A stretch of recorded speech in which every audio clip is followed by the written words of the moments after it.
সম্মানিত বন্ধুগণ, আসসালামু আলাইকুম। দূরে কাছে দেশে অথবা দেশে বাইরে থেকে প্রিয় বন্ধুরা ঠিক এই মুহূর্তে যেখান থেকে বাস্তব জীবনের গল্প শোনার জন্য আমার সাথে জয়েন করেছেন আমি আপন। আর যে আপন জীবনের গল্পের 899তম পর্বে আপনাকে বরাবরের মতো স্বাগতম জানাচ্ছি। বন্ধুরা, আজ আমি আপনাকে শোনাবো বরিশালের ছেলে মোহাম্মদ বাহার উদ্দিনের জীবনের হৃদয় কাঁপানো চরম প্রতারণামূলক এক বাস্তব জীবন কাহিনী। বন্ধুরা, এই বাহার উদ্দিন একজন প্রবাসী, তিনি একজন বাহারাইন প্রবাসী এবং এই গল্পটা এমনই এক প্রতারণামুখর গল্প। এত প্রতারণা কোনো সিনেমাতেও হয় না, কিন্তু বাস্তবে দুনিয়াতে বাহার যতটা প্রতারণার সম্মুখীন হয়। আজকের গল্পের টাইটেল যে 50 লক্ষ টাকা সহ স্ত্রীকে তুলে দেয় কফিলের হাতে। গল্পটা এক প্রবাসী ভাই বাহার উদ্দিনের জীবনের গল্প। বেশিরভাগ গল্পটাই বাহারাইন জুড়ে। আমি আশা করব শুরু থেকে শেষ পর্যন্ত বরিশালের ভাই প্রবাসী বাহারের জীবনের এই বাস্তব গল্পটা আমার মুখ থেকে শুনবেন এবং গল্প শেষে বাহার ভাইকে আপনার মতো করে একটা মন্তব্য কমেন্ট বক্সে লিখবেন। একটা বিষয় বলে রাখি যে গল্পটা অবশ্যই কোনো প্রবাসী ভাই মিস করবেন না। বিশেষ করে প্রবাসীরা গল্পটা শুনবেন, কারণ এই গল্প থেকে আপনারা এক চরম বাস্তবতার শিক্ষা পাবেন। ধন্যবাদ। সম্মানিত বন্ধুগণ, আসসালামু আলাইকুম। আমার নাম মোহাম্মদ বাহার উদ্দিন, আমার বাড়ি বরিশাল। বন্ধুগণ, আমি আমার জীবনের গল্পটা শুরু করার শুরুতে আপনাদেরকে আমার পরিবারের বিষয়ে জানিয়ে রাখি। আমার পরিবারে আমি আছি, আমার বাবা আছে, মা আছে, তাছাড়া রয়েছে আমার দাদা দাদি সহ আমার 3 জন জেঠু, আরেকজন কাকা। আমার কোনো ভাই বোন নেই। বরিশাল শহর থেকে অনেক দূরের কোনো গ্রামে আমাদের পরিবারটা ছিল এক উচ্চবিত্ত পরিবার।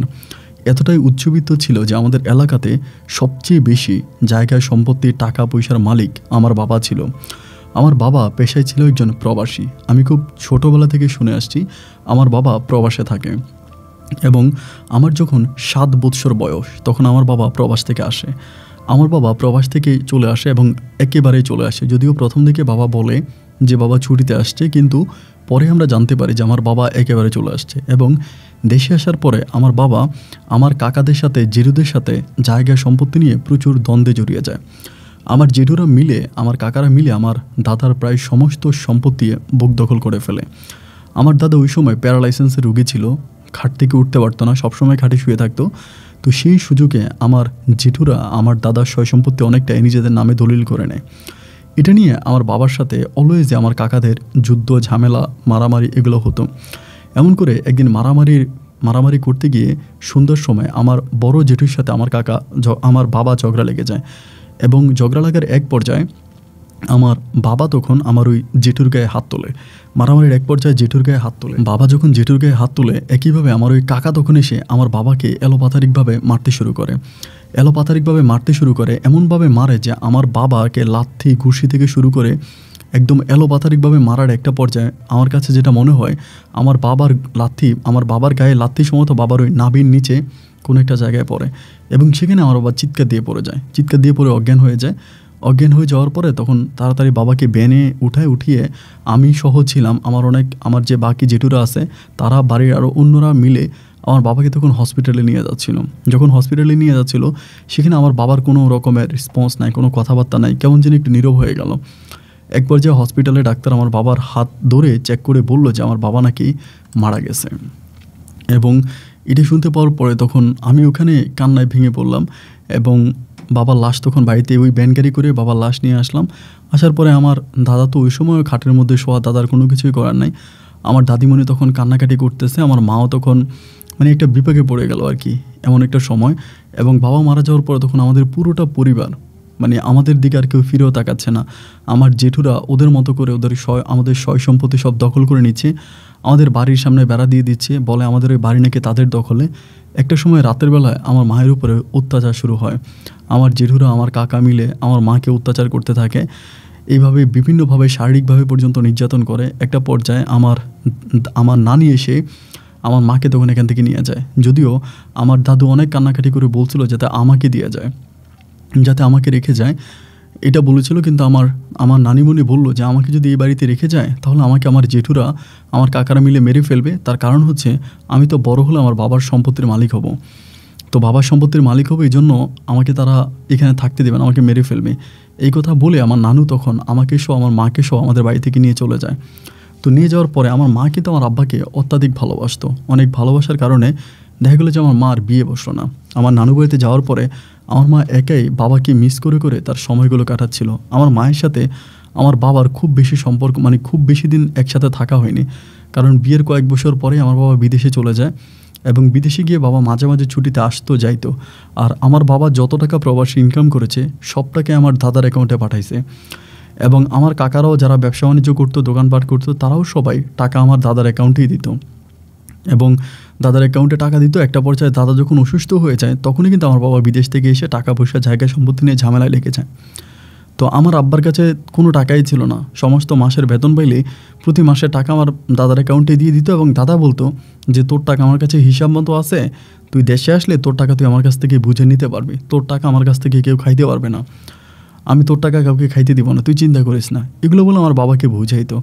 কিন্তু শেষমেশ দেখা গেল বাড়িতে আসার পরে আমার বাবা কোনো কিছুই পাইল না এবং সর্বোপরি ভাইদের হাতে আঘাত খেয়ে মৃত্যুবরণ করলো। আমার বাবা যে মারা গেল এই হিসেবে থানাতে কোনো রকমের মামলা করা হয়নি, কোনো কিছুই করা হয়নি এবং আমার জেঠুরা, আমার কাকারা কান্নাকাটি করে আমার বাবাকে দাফন কাফন করে দিল।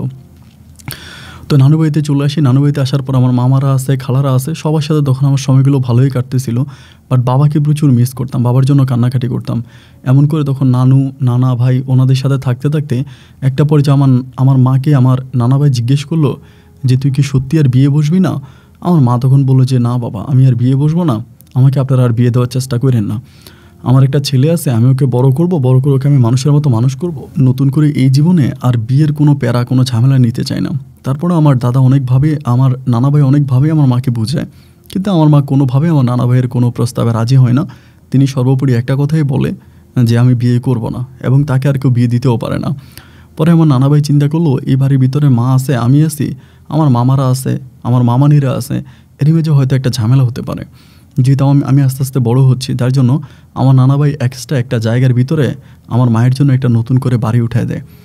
বাড়ি উঠে দিয়ে আমাকে আর আমার মাকে ওইখানে পাঠিয়ে দেয় যে তোরা ওইখানে থাক এবং নানা তার সম্পত্তির কিছু অংশ আমার মায়ের নামে দিয়ে দেয়, সম্পত্তির কিছু অংশ আমার আম্মুর নামে দিয়ে দেয়, নিজে লিখে দিয়ে দেয় দলিল করে। তো এগুলো আমার নানা যেহেতু ডিরেক্টলি আমার মাকে সম্পদ দিয়ে দেয়, এটা নিয়ে আমার মামাদের সাথে আমার মায়ের একটু ঝামেলা হয়। মানে আমার মামারা বিষয়টা মেনে নিতে পারে নাই, কেন সরাসরি এই মেয়েকে দাদা মানে আমার নানা ভাই সম্পদ লিখে দিল। এটা নিয়ে নানার সাথে আমার মামারা অনেক জয় ঝামেলা করে। যাই হোক, এমন করে আমার তখন দিনগুলো কাটে। আমাদের তেমন কোনো আয়ের ইনকাম ছিল না, জমি জায়গা ছিল, মা আর আমি টুকিটাকি ফসল করতাম এবং বাকিটা বিক্রি করতাম, বাগা দিতাম, এরকম করেই মোটামুটি চলতাম। একমাত্র কৃষিকাজের উপরে আমরা নির্ভর ছিলাম। তো এমন করে সময়গুলো কাটতে কাটতে নানু বাড়িতে আসার পরে আমি একটু বেপরোয়া হয়ে উঠি।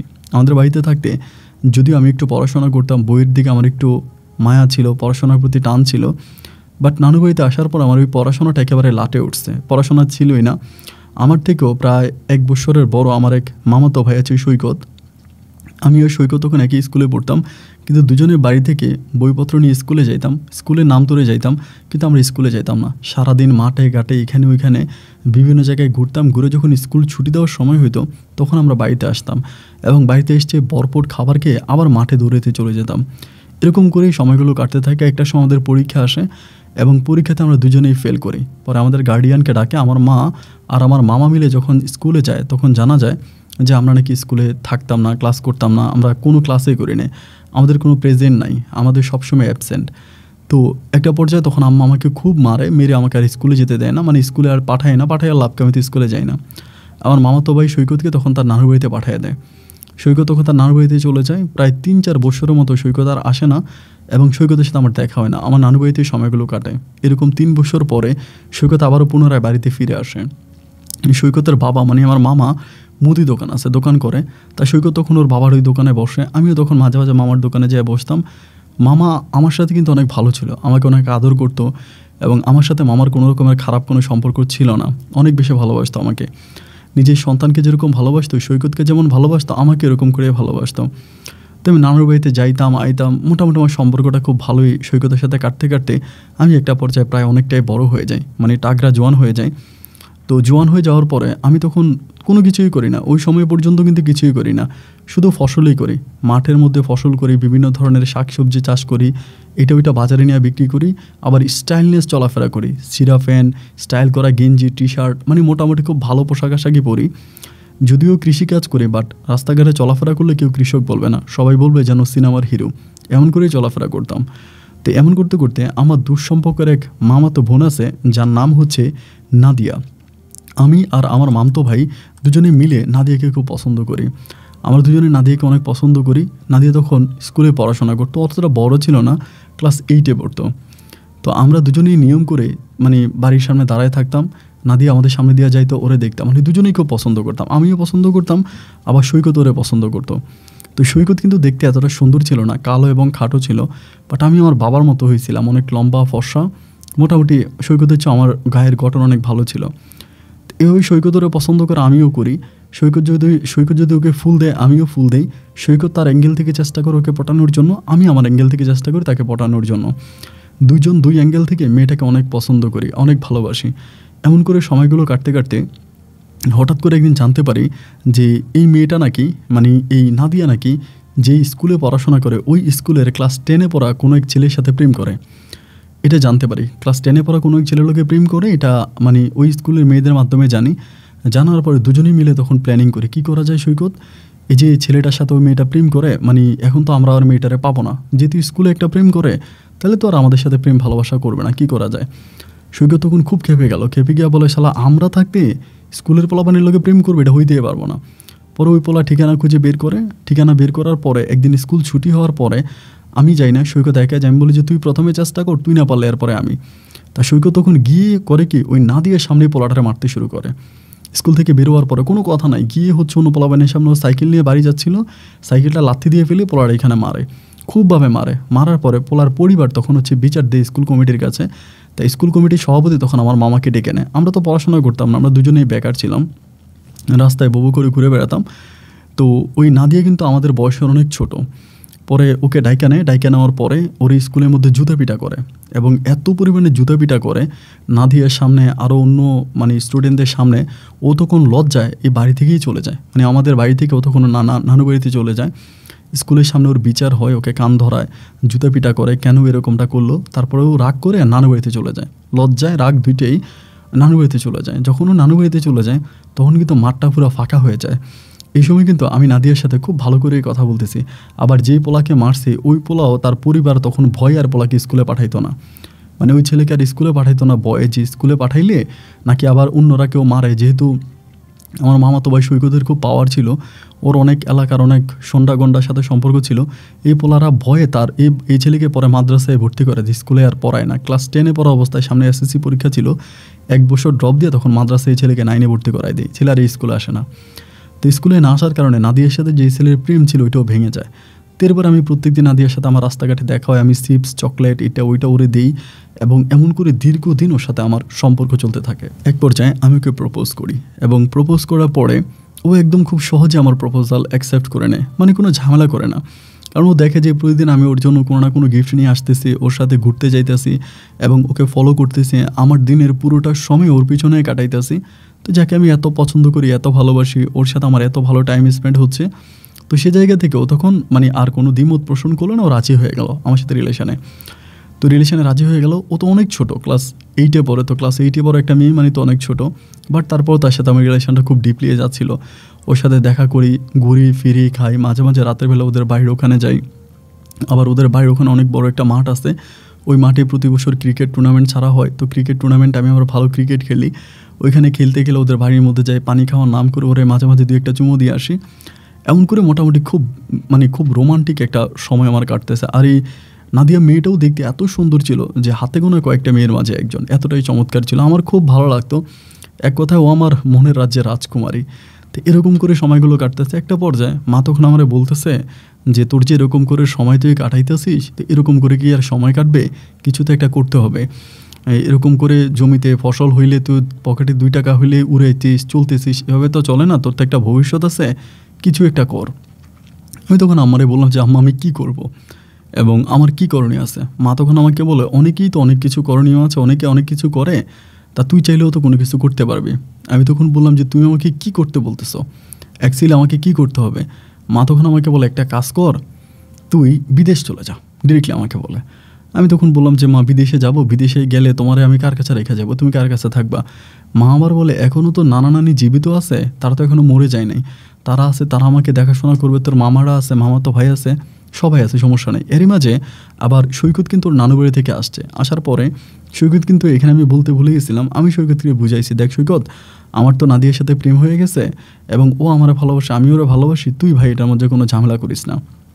ওরে বুঝাইলাম এবং মামাতো ভাইটা খুব ভালো ছিল সৈকত, ও আমার বুঝে মেনে নিচ্ছে, বলে ঠিক আছে যা, যেহেতু তোর সাথে রিলেশন হয়েই গেছে, আমি দুর্ভাগ্যবশত যেহেতু চলেই গেছি এলাকা থেকে, যা তুই প্রেম কর, সমস্যা নেই, বাট আমি তোর প্রেমিকারে গার্ড দিয়ে রাখবো যাতে কোনো সমস্যা না হয়। তো এভাবে আমি তখন সৈকতরে বুঝালাম, সৈকত আমার বুঝে আসছে। দেন আমার আম্মা তখন বলে বিদেশ চলে যা। তা বিদেশ চলে যাব, আমার ভিতরটা কোনোভাবেই সাড়া দিচ্ছে না যে আমি বিদেশে যাব। আমি যেটা বুঝি যে আমি আসলে বিদেশে গিয়ে কিছু করতে পারবো না। আমার দেশেই সময় অনেক ভালো কাটতেছে, আমি দেশকে অনেক ভালোবাসি এবং বিদেশ গেলে আসলেই আমি কোনো কিছু করতে পারবো না। কিন্তু আমার মা আমাকে বারবার প্রেশার দিচ্ছে, তুই বিদেশে যা, বিদেশে গেলে কিছু একটা করতে পারবি। মামারা, মামিরা, মামাতো ভাই বোন সবাই তখন প্রেশার দিতেছে। একটা পর্যায়ে চিন্তা করলাম যে বিদেশ চলে যাবো, নাদিয়া তো অনেক ছোট। হঠাৎ করে প্ল্যানিং আসলো যে আমি বিদেশ গিয়ে 2-3 বছর বিদেশ করে আসবো, তাহলে নাদিয়া বড় হবে, 9-10-এ পড়বে, অ্যান্ড তখন তার পরিবার আমার কাছে ওর বিয়ে দেবে, কারণ এখন তো আর ওর বিয়ে হবে না। আর আমি ওকে বিয়ে করতে চাইলে ওর পরিবার আমাকে ওর কাছে বিয়ে আমার কাছে ওর বিয়ে দেবে না। ছোটো ক্লাস 9-8-এ পড়ে, তাই এত ছোটো মেয়েরে কি আর বিয়ে দেবে নাকি। পরে চিন্তা করলাম ঠিক আছে বিদেশে চলে যাবো, ও একটু বড় হবে। এবং আমি ওকে জিজ্ঞেসও করলাম যে না দিয়ে কী বলো, ও আমাকে বলে হ্যাঁ তুমি বিদেশ যাও, তুমি বিদেশ যেয়ে আমার যখন এসএসসি পরীক্ষা আমি শেষ করব, আমার এসএসসি পরীক্ষা পাশ করার পরে তখন তুমি বিদেশ থেকে চলে আসো, তারপর আমরা পারিবারিকভাবে বিয়ে শাদী করবো। আমি চিন্তা করলাম যে হ্যাঁ আইডিয়া তো ঠিক আছে, ওর কথার উপরে ডিপেন্ড করে আমি তখন আম্মারে বললাম যে ঠিক আছে আম্মা, তুমি আমার ভিসার ব্যবস্থা করো, আমি বিদেশ যাব। তো আমার আম্মা তখন বিভিন্ন দিকে ভিসা খোঁজাখুঁজি করতেছে, একটা বাহরাইনের ভিসা পাইছে, হাউস ড্রাইভারের ভিসা। তো বাহরাইনের হাউস ড্রাইভারের ভিসা, তখন আমাকে আম্মা বললো যে হাউস ড্রাইভার বাহরাইন যাবে কি না। আমি বললাম যাবো, সমস্যা নেই। পরে আমি দেশে কয়েকদিন গাড়ি টাড়ি চালাইলাম, গাড়ি চালানো শিখলাম মোটামুটিভাবে গাড়ি চালানো শেখার পরে আমার মা তখন আমাকে বাহরাইন পাঠাই দিল এবং আমারও ভিসা লাগলো। আমিও নাদিয়ার কাছ থেকে বিদায় নিয়ে, আমার কাছ থেকে বিদায় নিয়ে, সৈকতকে ভালোবাসি সবাইকে বলে আমি তখন বাহরাইনের উদ্দেশ্যে রওনা দিলাম। এবং আমি বাহরাইনে আসার পরে যে চাকরিটা আমি চেয়েছিলাম সেটাই আমি পাইছি। একটা হাউস ড্রাইভারের চাকরি, আমাকে হাউস ড্রাইভার হিসেবে বাসায় নিয়োগ করা হয়েছে। এবং আমি তো বাংলাদেশ থেকে গাড়ি মোটামুটি চালাইতে পারতাম, তারপরে তারা আমাকে একটা ড্রাইভিং স্কুলে ভর্তি করায়। তো ড্রাইভিং স্কুলে ভর্তি করানোর পরে আমি ওখান থেকে ড্রাইভিং করি এবং আলহামদুলিল্লাহ একটা পর্যায়ে আমি ড্রাইভিং শিখে যাই। ড্রাইভিং যখন পরিপূর্ণভাবে শিখে যাই তখন আমি ওদের বাসায় ড্রাইভিং করি, ওদের বাচ্চা কাচ্চা থাকে ওইগুলোকে স্কুলে নিয়ে যাই এবং স্কুল থেকে নিয়ে আসি। এরকম করতে করতে আবার মাঝে মাঝে মোবাইল ফোনের মাধ্যমে নাদিয়ার সাথে কথাবার্তা হয়। সৈকতের ফোন দিয়ে যে সৈকত নাদিয়া তুই স্কুলে যায়, কোনো ঝামেলা হয়? ও বলে না কোনো ঝামেলা হয় না, আমি দেখে রাখি। এরা কেউ কিছু কইতেও পারে না, পাগল নাকি বেটা, কেউ কিছু বলবো তোর গার্লফ্রেন্ড না, আমাকে ভাবি না, কিছু হইব না। তো সৈকত সবসময় গার্ড দিয়ে রাখে, আমারও খুব ভালো লাগে। এবং নাদিয়ার সাথে আমার ফোনে কথাবার্তা হচ্ছে, ও আমাকে বলে তুমি টেনশন করো না, তুমি ঠিকমতো বিদেশ করো এবং কোনো কিছু হইলে আমি তো তোমাকেই ভালোবাসি, সো আমি তোমার কাছে চলে যাব, তুমি চিন্তা করো না। আর আমার পরিবার থেকে আমার বিয়ে নিয়ে কোনো কথাবার্তা চলতেছে না, কোনো বিয়ের বিষয় নিয়ে কোনো কথাবার্তা হচ্ছে না। এরকম করে প্রায় 1 বছর মতো আমি বাহরাইনে থাকি। কিন্তু আমার ভিতরে বাহরাইনে যাওয়ার পর থেকে একটা লোভ কাজ করতেছে যে আমাকে অনেক কম সময়ের ভিতরে অনেক বেশি টাকার মালিক হইতে হবে, অনেক আমার বেশি টাকা পয়সা থাকতে হবে। এখন তো মাত্র আসছি, ড্রাইভিং চাকরি করি, মাস শেষে যে টাকা বেতন পাই মাকে দেওয়ার পরে, নিজের খরচ করার পরে তেমন কোনো টাকা থাকে না। পরে আমি চিন্তা করলাম যে আমি যদি সারা জীবনও এখানে এইভাবেই চাকরি করি, সারাটা জীবন আমি এখানে চাকরি করি, তাহলে আমি মোটামুটি কিছুই করতে পারবো না। আমার পকেটে অবশিষ্ট কোনো টাকা থাকে না, জমানো আমি একটা টাকাও জমাইতে পারবো না, সারা জীবন বিদেশ করবো এবং বিদেশ করে দেশে গিয়ে আমি তখন হাইডুডু খেলতে হবে। পরে ভাবলাম যে কী এমন কাজ করা যায় যেটা করলে মোটামুটি কিছু টাকা পকেটে থাকবে এবং ব্যবসা বাণিজ্য মোটামুটি করতে পারবো। এরকম করে আমি তখন যেই এলাকাতে থাকতাম, তো দেখা যায় সন্ধ্যার পর ওদের কোনো কাজ নেই। যেই আরবির বাসা আমি চাকরি করতাম বাহরাইনির, ওর বাসায় সন্ধ্যার পরে কোনো কাজ নেই। মাগরিবের পর ওরা ঘরে ঢুকে যায়, মাগরিবের পরে যদি তারা গাড়ি নিয়ে বের হয় তাহলে তারা নিজেদের গাড়ি নিজেরাই নিয়ে বের হয়। আমাকে মাগরিবের পরে কেউ ডাকে না, আমার ডিউটি শুধু একটাই, বাচ্চা স্কুলে নিয়ে যাওয়া এবং বাচ্চা স্কুল থেকে নিয়ে আসা, এটাই আমার ডিউটি। এমন করতে করতে আমি তখন হঠাৎ করে চিন্তা করলাম যে রাতের বেলাটা তো আমি পুরোপুরি ফ্রি আছি এবং এমন কোনো কিছু কি করা যায় যেটা রাতের বেলায় করলে আমি মোটামুটি কিছু টাকা ইনকাম করতে পারবো। রাতের বেলায় কোনো কাজ করা যায় কিনা, রাতের একটা ডিউটি আমি তখন মনে মনে খুঁজতেছিলাম। এদিকে ওইদিকে কোনো দিকেই রাতের ভালো কোনো ডিউটি পাই না। এমন করতে করতে হঠাৎ করে একজনের মাধ্যমে আলোচনা হইলো, একজন আমারে বলল যে একটা নাইট ক্লাব আছে, ক্লাবে ওইখানে রাত 12টা থেকে 3টা পর্যন্ত ডিউটি করা যাবে, 12টা থেকে 3টা। তো আমি তখন চিন্তা করলাম রাত 12টা বাজে তো আমি টোটালি ফ্রি, ওই সময় তো আমার কোনো কাজ নাই, রাত 12টা থেকে 3টা পর্যন্ত যদি ওখানে ডিউটি করি আমি দেখা যায় এইখানে সারাদিন চাকরি করে যে টাকা বেতন পাই তার ডাবল বেতন আমি কিন্তু নাইট ক্লাবে পাবো, এবং সেখানে বকশিস আছে, মোটামুটি অনেক ভালো মানে একটা ইনকামের একটা রাস্তা পাইলাম। পাওয়ার পরে আমি সেখানে একজন ইন্ডিয়ান ভাই ছিল, ওনার সহযোগিতায় আমি তখন নাইট ক্লাবে চাকরি নিলাম। নাইট ক্লাবে চাকরি নিলাম রাত 12টা থেকে 3টা পর্যন্ত নাইট ক্লাবে চাকরি করি, এবং দিনের বেলায় তখন আমি ওদের ডিউটি করি। দেখা যায় সন্ধ্যার পরে আমার ডিউটি শেষ, আমি ঘুমিয়ে গেছি, কোনো কথা নেই, সন্ধ্যার পরেই ঘুমিয়ে যেতাম, মানে খাওয়া দাওয়া খেয়ে ঘুমিয়ে যেতাম। আমি 11:30 বাজে ঘুম থেকে উঠতাম, 11:30 বাজে উঠে রেডি হয়ে আমি তখন নাইট ক্লাবে চলে যেতাম। রাত 3টা পর্যন্ত নাইট ক্লাবে থাইকা 3টা বাজে আইসা আবার মানে মোটামুটি নিজে একটু ফ্রেশ হয়ে একটু ঘুমিয়ে আবার সকালবেলা ভোর উঠে বাচ্চা নিয়ে চলে যেতাম। মানে পরিশ্রম করতাম, এক কথায় যেটা অনেক পরিশ্রম করতাম, অনেক পরিশ্রম করে টাকা পয়সা ইনকাম করতাম। এমন করে দীর্ঘদিন এভাবে কাজ করতেছি। তো ওই মানে ওইখানে কাজ করতে করতে একজন পুলিশ অফিসারের সাথে আমার পরিচিত হয়, বাহারাইনের একজন অফিসার। ইনি মাঝে মাঝে আসে এবং তিনি আমাকে খুব পছন্দ করে। উনি আমার বলে, তোর নাম বাহার, আছিস বাহারাইনে, ইন্তা নেম বাহার, ইন্তা ফি মজুদ বাহারাইনি, এরকম করে আমার সাথে মানে ওই খুব দুষ্টামি করে, আরবি ভাষা অনেক কথাবার্তা বলে, খুব মজা মাস্তি করি। তারা আমার সাথে খুব দুষ্টামি ওরও হয়, ও আবার অনেক আমার সাথে দুষ্টামি করে। তো ওর সাথে এরকম মজা মাস্তি করতে করতে ওর সাথে আমার খুব ভালো একটা ফ্রেন্ডলি একটা সম্পর্ক হয়ে যায়। ওই আমার মাঝে মাঝে কল দেয়, কিরে কেমন আছিস, দিনের বেলা। আমি ওরে কল দিই, বলে ওর টাকা পয়সা আছে, মোটামুটি অনেক টাকা পয়সার মালিক, কিন্তু ও মানুষ হিসেবে অত্যন্ত ভালো, মানে আমার সাথে আর কি ভালো। এমন করে তখন আমি এখানে চাকরি করি, বারে যাই, বারে চাকরি করি। আবার এই আমার যে কফিল আছে, কফিলের বাসায় বাচ্চা কাচ্চা ডিউটি নিতে আসি। এভাবে প্রায় আরও 1 বছর মতো আমি চাকরি করি। তখন কিন্তু নাদিয়া ক্লাস 10-এ উঠে গেছে এবং এসএসসি পরীক্ষা দেবে। তো এসএসসি পরীক্ষার ওর ঘনাঘন চলে আসছে এসএসসি পরীক্ষার সময়। তাই ওই সময়ের ভিতরে আমার এই মামাতো ভাই সৈকত একদিন আমার ফোন দিয়ে বলতেছে যে, ভাই রে, তুই তো আমার কোনো উপকার করলি না, আমার একটা উপকার করবি, এমনি না আমার বলে। আমি তখন বলি, কী উপকার আমার বলে? তো বলে, আমি সাকি নামের একটা মেয়ের সাথে প্রেম করি আজকে প্রায় 6-7 মাসের মতো। এখন সবাই কোথায় আছে, মেয়েটা নাকি অনেক লোভী, মেয়েটা নাকি অনেক প্রতারক। সবাই বলে যে মেয়েটা লোভী, প্রতারক। এখন মেয়েটা আসলে কেমন আমি জানি না, তা আমার মেয়েটার অনেক ভালো লাগে, আমি তার বিয়ে করবো। এখন তুই কি একটু মেয়েটারে বাজায় দেখবি যে মেয়েটা ভালো না খারাপ, আমারে বলে। আমি তখন বললাম, আমি কেমনে বাজায় দেখবো? আমার বলে, আরে মেয়ে তো ফেসবুক চালায়, আর তুই তো বেটা বাহারাইনের অনেক ভিআইপি জায়গায় যে, মানে আমি তো বারে চাকরি করতাম, তার মানে বুঝেন খুব ভিআইপি জায়গায় থাকতাম। তো আমার বলে, তুই তো দামি দামি গাড়ি চালাস, বারে যাস, ছবি দেস ফেসবুকে, তোর ফেসবুকে ছবির মধ্যে হাজার হাজার লাইক কমেন্ট পড়ে, তুই ফেসবুকে মেয়েটারে নক করে দেখ যে মেয়েটা তোর সাথে রেসপন্স দেয় কিনা, তোর সাথে রেসপন্স দিয়ে তোর সাথে প্রেম ভালোবাসা করে কিনা। যদি এরকম করে তোর সাথে করে, তাইলে তোর আমি মানে এই মেয়েটারে ছেড়ে দিব। আর যদি দেখি যে না, তোর এরকম লাক্সারি লাইফ দেখার পরেও মেয়েটা তোর প্রতি আকর্ষণ না, বা তোর সাথে খুব বেশি একটা কথা বলে না, এরকম যদি হয় তাহলে আমি মেয়েটারে বিয়ে করবো। এটা আমার মামাতো ভাই সৈকত আমারে বলতেছে। আমি তখন বললাম, ঠিক আছে, তাহলে তোর কথা তো ঠিক আছে, তাহলে মেয়ের ফেসবুক আইডি দিস। পরে আমার মেয়ের ফেসবুক আইডি দিল। আমি তখন এই মেয়ের সাথে ফেসবুকে সেটিং করতেছি, কথাবার্তা বলতেছি। একদিনে জাস্ট হাই লিখছি, মেয়ে আমাকে সাথে সাথে রিপ্লাই দিয়ে দিল। আমি তখনই মামাতো ভাইয়ের ফোন দিয়ে বললাম, সৈকত মেয়ে কিন্তু ভালো না রে, মানে হাই লেখার সাথে সাথে মেসেঞ্জার আমাকে হ্যালো দিয়ে দিছে। কিন্তু সৈকত আমার বলে, ঠিক আছে তুই কথা বল না, কথা বললে দেখ না, মানে একটু কথা বললে তো বুঝতে পারবে যে আসলে মেয়ের ভিতরে কী। তাই বললাম, আচ্ছা ঠিক আছে, তুই চিন্তা করিস না। এরপর আমি মেয়ের সাথে মেসেঞ্জারে টুকি কথা হতে হতে এবার মেসেঞ্জার আমার সাথেও কলে কথা বলতে শুরু করছে। তা কলে কথা বলে মেয়ে কিন্তু খুব চালাক, মানে কথা বলে যে তার ধরার কোনো উপায় নেই। সে এত আস্তে আস্তে কথা বলে, মানে কথা আবার রেকর্ডিং হয়ে যায় কিনা এটা ওইটা অনেকভাবে আমার সাথে খুব লুকোচুরি করে কথা বলে। তা এরকম করে প্রায় মাসখানিক টাইম, আমার মনে হয় লাগে না, 20-25 দিনের মাথায় মেয়ের আমি পটাই ফেলি। একদম মেয়ের সাথে ফোনে আমার অনেক ধরনের খারাপ কথাবার্তা হয়, একদম আদর সমাদর যা যা করা দরকার আর কি, ভিডিও কলে এরকম অনেক খারাপ কিছু হয়ে যায়। তো এইগুলো আমি সব রেকর্ড করে আমার ভাইরে পাঠাই, সৈকতরা পাঠাই, যে সৈকত দেখ মেয়ের সাথে আমার এগুলো হয়েছে, মেয়ে তো বেটা প্রতারক। আমার বলে, ভাই তুই আমার বাঁচাইছিস, আমি তো বুঝতে পারিনি যে এই মেয়ে এরকম, ভালো হয়েছে, আমি এই মেয়েরে ছেড়ে দিব। তখন এই মেয়ের সাথে টাইম দিতে গিয়া, কারণ দেখা যেত ডিউটির পরে একটা টাইম তো আমি খুব কম পাইতাম, রাত্রি সন্ধ্যা 6টার পরে আবার 12টা বাজে বারে চলে যেতাম, 3টা বাজে বার থেকে আসতাম, সময় কিন্তু আমার হাতে খুবই কম ছিল। তো ওই কম সময়টা আমি ওই মেয়েটাকে, সাক্ষী মেয়েটাকে সময় দিতে গিয়ে আমি আমার প্রেমিকা নাদিয়ার আর খুব একটা সময় দিতে পারি নাই, নাদিয়ার সাথে খুব বেশি একটা কথা বলতে পারি নাই। বেশিরভাগ সময় আমি ওই মেয়েটার সাথেই কথা বলতাম। তো এতে নাদিয়ার সাথে খুব একটা কথা না বলাতে নাদিয়ার সাথে আমার একটি স্পেস তৈরি হয়ে যায়, এবং স্পেস তৈরি হয়ে যাওয়ার পরে হঠাৎ করে কোনো কারণ নাই, কোনো কিছু নাই, নাদিয়া আমাকে হঠাৎ করে ব্লক করে দেয়। আমাকে ব্লক করে দেওয়ার পর আমি অবাক হয়ে গেলাম, কিরে আমার ব্লক করলো কেন, মানে ব্লক করার মতো কী করলাম। এবং ব্লক করার পর ওর সাথে যোগাযোগ করার আর কোনো মাধ্যম পাই না। তখন তো আমি বাহারাইনি, কোনো যোগাযোগ করতে পারি না। সৈকতরে বলি, সৈকত কিরে আমার ব্লক করে দিল ওকা। সৈকত আমার বলে, মামতো ভাই আমি তো জানি না তোরা কেন ব্লক করছে, এটা কেন কি লেগে তোরা ব্লক করে দিল, আমি তো জানি না, মনে হয় ওর পরীক্ষা শেষ হয়েছে। আমি বলি যে পরীক্ষা তো শেষ, তা আমার বলে তা তো জানি না, ঠিক আছে আমি খবর লাগাইতেছি কী লেগে তোরা ব্লক করছে। এরকম করে ও তখন খবর লাগায়, কিন্তু আমাকে রাইট ইনফরমেশন দেয় না।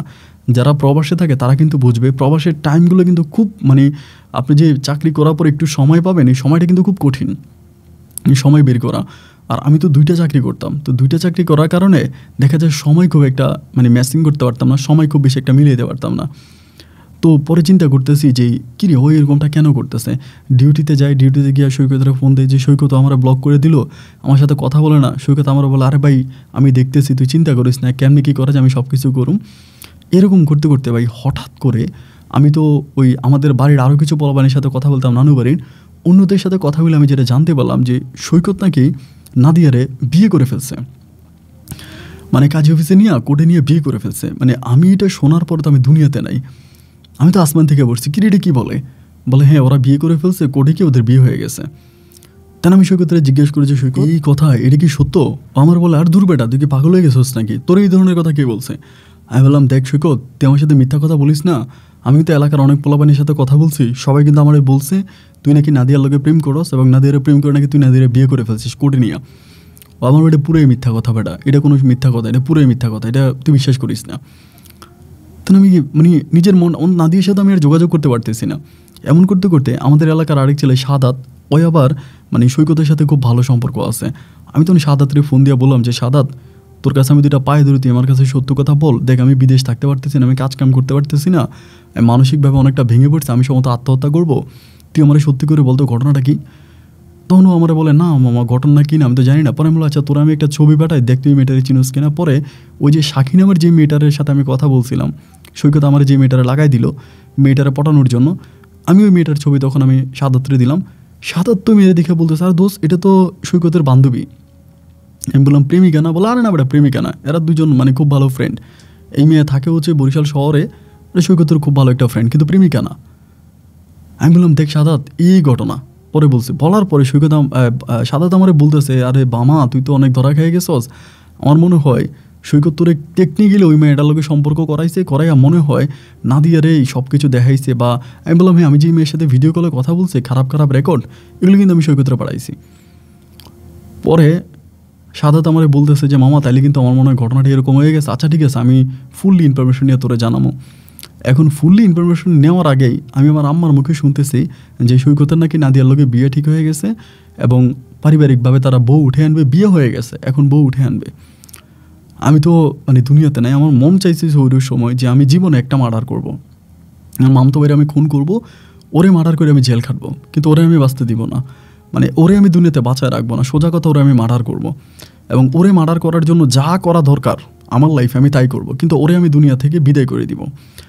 এত পরিমাণে রাগ ক্ষোভ নিজের ভিতরে কাজ করতেছে, এটার বলার মতো নাই, বলার মতো কোনো ভাষা নাই যে আমি ওরে দুনিয়া থেকে সরাই দিব। ওর মতো লোকের আমি দুনিয়াতে বাঁচাইয়ে রাখবো না, ওর মতো মির্জাপুর মরে যাওয়া দরকার, ওর দুনিয়াতে বাইচে থাকার কোনো রাইটস নাই, কোনো অধিকার নেই ওর বাইচে থাকার।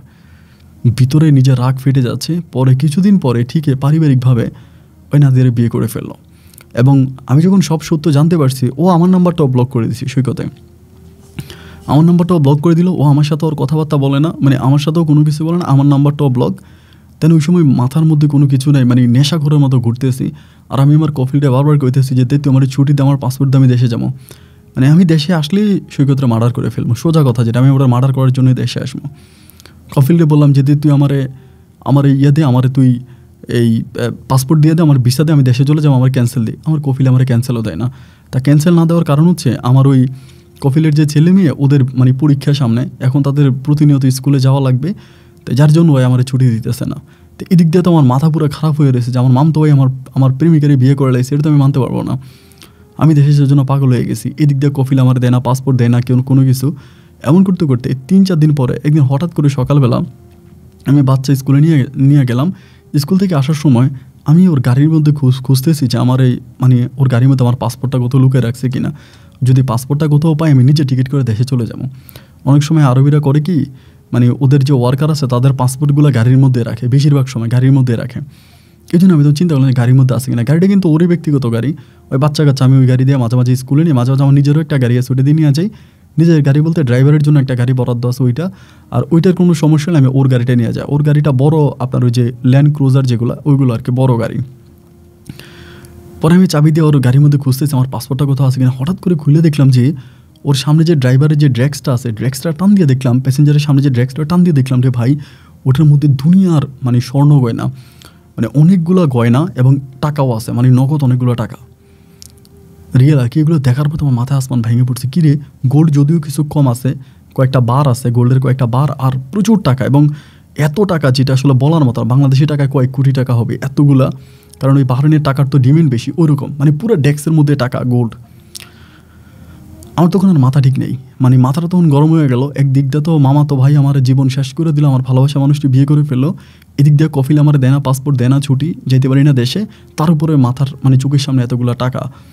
এটি দেখার পর আমি তখন ইন দ্য মিন টাইম আমার ওই ফ্রেন্ডেরে ফোন দিলাম। আমার একটা ফ্রেন্ড আছে, ওই আবার মানে বাহারাইনি পুলিশ, ওর কথা আমি অনেক আগে একবার বলেছিলাম, ও বারে যাইতো, বারে ওরে ফোন দিয়ে বললাম যে আহমেদ এই কথা। ও আমার বলে হারাম হারাম। আমি বলি যে দেখ, তোরে আমি এত ডলার দিমু, আর এত রিয়েল তোরে আমি দিমু, তুই যদি আমার আশ্রয় দেস, তাহলে আমার এত রিয়েল দিবি? বলে তোর এত রিয়েল আমি দিমু, তুই আমার রাখার ব্যবস্থা কর। ঠিক আছে, তাহলে টাকা লইয়া মাল লইয়া তুই জায়গায় চলে আমি তোরে প্রোডাকশান করবো, আমি তোরে সেভ করে রাখবো, তোর কোনো সমস্যা নাই, তোরে আমি দেশে পাঠানোর ব্যবস্থা করে দিব। মানে আমি জানি এটা আমার জন্য খুব রিস্ক হয়ে যাচ্ছে, হাই রিস্ক, তারপরে আমি রিস্কটা লয়ে লইছি, যা কপালে যা আছে তাই হইব, সালার এমনিও তো মরছি, এমনিও মরছি, জীবনে তোর বাইসে থেকে আর কি। ওই মাথার মধ্যে তখন এই জিনিসটা খেলে গেল। আমি তখন এখান থেকে টাকা টুকা স্বর্ণকানা সব কিছু লইয়া গাড়ি থেকে তখন বাকছি। ভাই মোবাইলটা বন্ধ করেছে জায়গায়, ওর কাছে দেখা হইলো, ওই পুলিশের লোকে দেখা হওয়ার পর ও পুলিশের গাড়ি করে আমার নিয়ে গেছে। আমি তখন মোবাইলটা আমার অফ করে সিমটা ফেলাই দিছি, মোবাইলটাও ফেলাই দিছি। পরও আমার নিয়া একটা মানে ওর একটা মানে পাকিস্তানি পল্লী আছে, ওই পাকিস্তানি পল্লীর মধ্যে আমার রাখলো, ছেলে মেয়ে সব আছে, মানে এক কথা ওইখানে অবৈধ কাজ হয়, খারাপ কাজ হয়, ওইখানে নিয়ে আমার রাখলো। তুই এখানে থাক, এখানে থাকলে তুই নিরাপদ, তুই এখানে থাকলে অনেক ভালো থাকবি, কোনো সমস্যা নেই, এখানে তুই থাক, কিন্তু আমার টাকাটা আমার দিয়ে দে। তা আমি তখন ব্যাগ থেকে বের করে ওর সাথে আমার যতটুকু যে টাকা কন্ট্রাক্ট হয়েছে, যে ওরে যে টাকা দেওয়ার, ওই টাকা আমি ওরে দিয়ে দিলাম, যে ওর টাকা ওরে দিয়ে দিই, এরপর একটা যা আছে তাই হইব। ওর টাকা ওরে বুঝিয়ে দেওয়ার পরে আমার কাছে যে টাকা ছিল ওইগুলো দিয়ে আমি তখন এই রাতের বেলায় ঘুমাই না, মাথার তলে ব্যাগটা রাইখা ব্যাগটারে জড়াই ধরে আসি, কারণ ওই সময় নাই তো ভালোবাসা নাই, মানে না দিয়ে নাই, মানে আমি তো পুরো পাগল। এখন আমি যেগুলো করতেছি এগুলো কিন্তু আমার পাগলামি, মানে চরম লেভেলের পাগলামি, আমার ভিতর কিন্তু আর আমি নেই। পরে এরকম করে আমি তখন কী করলাম, টাকাটুকুও মোটামুটি জমায় ওইখানে নিয়ে 5-6 দিনের মতো রাখলো। 5-6 দিন পরে ও আমারে বলতেছে যে তুই কি দেশে যাবি? আমি বললাম দেশে যাইলে? ও বলে দেশে গেলে তোর আমি পুলিশের কাছে ধরা দিমু, তুই 1.5 মাসের মতো, মাসখানিকের মতো জেল খাটবি, জেল খাটার পরে তুই দেশে চলে যাবি। তাই আমি বললাম যে আমার এই টাকাটুকু, বলে এগুলো আমার কাছে দিয়ে যাবি, তুই দেশে যাওয়ার সময় আমি তোরগুলো তোর আবার দিয়ে দেবো, এই কথা আমার ওই পুলিশে বলতেছে। তাই আমি চিন্তা করতেছি ওর মতো খারাপ, মানে নারীর নেশা ওর মাঝে, মদের নেশা ওর মাঝে, ওর মতো একটা খারাপ লোকের কাছে আমি এতগুলা ডলার, এতগুলা রিয়াল, এতগুলা টাকা দিয়ে যাবো, ওই কি আমার এগুলো দিব? বললাম যে না, এইভাবে আমি দেশে যাবো না। তাই আমি ওরা বললাম যে দেখ, আমি দেশে যাবো না, আমি অন্য কিছু করবো। বলে তুই যাই কর, কিন্তু যদি তুই পুলিশের কাছে ধরা খাস, তোর নামে কিন্তু মামলা হয়েছে এবং তোর ছবিও কিন্তু নিউজে চলে আসছে, আর তোর যদি ধরতে পারে তাহলে কিন্তু অনেক সমস্যা করে নেবো। তুই যেটা করার এই ঘরের ভিতরে বইসেই কর, এটার বাইরে তুই যাইস না, ওটার বাইরে গেলে তোর পুলিশে ধরবো। আমি তখন বললাম যে আহমেদ তুই আমার একটা বারের ব্যবস্থা কর, আমি একটা বার দিমো, কারণ বার তো রাতের বেলায় খোলে, রাতের বেলায় গিয়ে আমি বার চালামো, একটা বার দিমো। ওই আমার এত টাকা তুই কই পাবে? একটা বার দেওয়ার জন্য তো অনেক টাকার দরকার। আমি যে মিনি করে ছোট করে একটা বারের ব্যবস্থা করে দিই, আমি নইলে টাকা পয়সা নিয়ে আসবো দেশ থেকে। তা বলে আচ্ছা ঠিক আছে, তুই যদি বার দেস তাহলে তোর বারে আমি সহ গেলাম, ড্রিঙ্কস করলাম, আমি সহ ভালো লাগবে আমার, ঠিক আছে। পরে এই পুলিশ আমার একটা বারের ব্যবস্থা করে দিল অন্য একটা লোকের নামে, ওর নামে না, ও যেহেতু সরকারি চাকরি করে, ওর নামে বার দিলে তো ওর চাকরি চলে যাবে। তাই করলে কি অন্য একটা লোকের নামে ও তখন একটা বার খুললো। বার খুলে আমারে বলে যে এই বারে তখন তুই এই বারের সমস্ত মানে বারটা মানে পরিপূর্ণভাবে এটা আমিই করি, সব কিছুই আমি করি, এটারে আমি সব কিছু করি। কইরা প্রথমেও আমারে বলছিল যে অন্য একটা আরবির নামে বারটা হবে, কিন্তু যখনও আমার কাছে টাকা পয়সা দেখলো, আমি অনেকগুলো টাকা কিন্তু ইনভেস্ট করছি, পরে ও কী করলো, বারটা ওর নামে দিয়ে দিল, মানে বলে যে বার আমার নামে হবে, অন্য কারো নামে না। পরে ওই পুলিশ নিজের নামে বাদ দিল, কীভাবে দিল এটা ওই জানে, ওদের রুলসে কিন্তু এটা নাই, দেওয়া যায় না। তারপরে ও কেমনে ওর নামে বার দিয়ে দিল, বারের লাইসেন্সও করে ফেললো। এবার আমি তখন কী করলাম, ওই বারে আমি তখন ইনভেস্ট করে আমি তখন মোটামুটিভাবে বারটাকে খুব সুন্দর করে সাজাইলাম। এসবই আমার টাকা দিয়ে তখন আমি বার সাজাইলাম, বারটারে সুন্দর করে সাজাইয়া গোছাইয়া খুব সুন্দর করে সাজুগুজু কইরা আমি তখন এই বার চালাইতেছি। প্রতিদিন রাতে যেয়ে বার খুলি, সন্ধ্যার দিকে সারা রাত বার চালাই। ভাই অনেক টাকা টাকার পাহাড় হয়ে গেছে, হুদ্দুম টাকা কামাইতেছি, বাড়িতে টাকা ছবি পাঠাইতেছি, এরপরে টাকা পাঠাইতেছি, মানে বিলাসবহুল অবস্থা। এভাবে প্রায় 2 বছরের মতো আমি বার চালাই। 2 বছর আমার অনেক টাকা হয়ে যায়। যেমন আমার হঠাৎ করে মায়ের জন্য কষ্ট হইতেছে যে আমি আমার মারে দেখতে যাবো, ওই সময় কিন্তু নাদিয়ারে ভুলে গেছি, যা ওই হারামি চলে গেছে বাদ দে, আমি দেশে যাবো, আমার মায়ের কথা মনে পড়তেছে, মায়ের দেখার জন্য দেশে যাবো। তখন আমি ওই পুলিশ অফিসারে ধরলাম যে দেখ আমার দেশে যাওয়ার ব্যবস্থা কর। ওই কেমনে আমার পাসপোর্ট কেমনে কী করে মাত্র 3 দিন আমার জেল খাটাইছে। 3 দিন আমি জেলে ছিলাম, 3 দিন জেল কাটার পরে আবার ওইখানেরই একটা আরবির নামে আমার নতুন করে ও বিষয় লাগাইছে। এগুলো ও কীভাবে করছে ওদের রুলস অনুযায়ী এটা ওই জানি, এগুলো তো আমি জানি না। কেমনে ওরা আমি টাকা দিতাম, ও করতো, টাকা দিতাম আমি করতো, তো টাকা দিতাম ওইভাবে আমার সব কিছু করে আমাকে 3 দিন জেল কাটিয়ে দেশে পাঠাইছে ছুটিতে। আমি ছুটিতে দেশে গেছি, দেশে যাইয়া আমার মায়ের দেখলাম, মারে দেখে আমার মনটা ভরে গেল, মারে জড়ায় ধরলাম, মারে অনেক আদর করলাম। কিন্তু আমি ওইখানে যাওয়ার পরে জানতে পারি যে আমার মামাতো ভাই সৈকত তখন ঢাকায় গেছে, ও ঢাকায় নাকি কোন বেসরকারি কোম্পানিতে চাকরি করে, ওর বউ তখন বাড়িতে থাকে, মানে নাদিয়া তখন বাড়িতে থাকে। আমি নাদিয়ার দিকে ফিরেও তাকাই না, ওর সাথে কথাও কই না, কারণ ও একটা প্রতারক, ও আমার সাথে প্রতারণা করছে। এখানে আরেকটা বিষয় আমি বলে রাখি, আমি যখন বাহরাইন থেকে চলে আসি তখন একটা ইন্ডিয়ান মেয়ে পূজা ওর নাম, এই পূজা মেয়েটা তখন আমি বারের দায়িত্বে দিয়ে আসি, মানে ওরে আমি মোটামুটি সব কিছু দেখভালের দায়িত্ব দিয়ে আসি। তো ওর মেয়েটা অনেক ভালো, ও আগে অনেক বারায় চাকরি টাকরি করছে, ওর অভিজ্ঞতা আছে, সেখান থেকে ওরা আমি দিয়ে আসি। তো তখন আমি দেশে আসি, আসার পরে এরকম করে 2 দিন থাকি বাড়িতে। আমি দেশে আসছি এটা জানি, কিন্তু সৈকত আর বাড়িতে আসে না, সৈকত কিন্তু তখনও বাহারায়নি।